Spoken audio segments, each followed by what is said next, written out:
Hey, what's up guys? This video is in response to Ergo6667's video entitled Telling People You YouTube IRL, or in real life. How to tell people that you make YouTube videos, or if you've already told people and they're making fun of you or anything like that, how to sort of deal with that. Also, it would be great if you want to make a video response that's relevant to this. I'll definitely be accepting video responses, and I invite everyone to go check those out as well.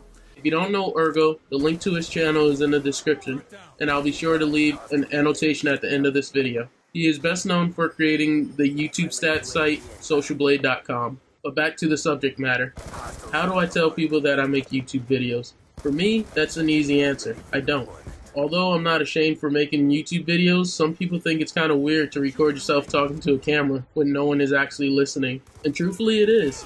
But it's hard to get them to understand the method to our madness. We see our camera as our future audience while they see it as what it is, a camera.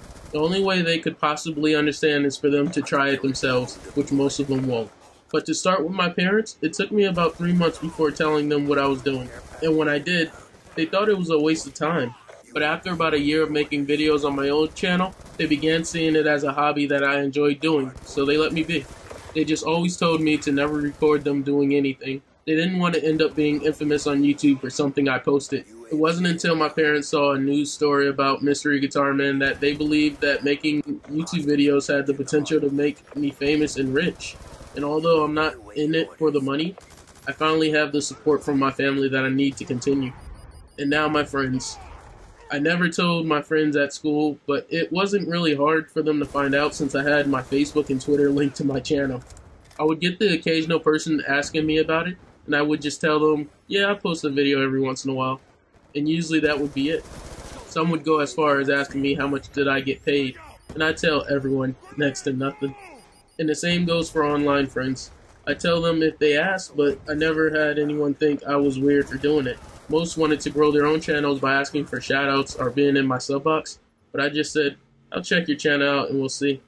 Most channels didn't even have a video on it, so I would just forget about them and do nothing, or at most I'd leave a comment with a smile. But lastly, when someone who's not a friend or family member comes around, I don't tell them anything.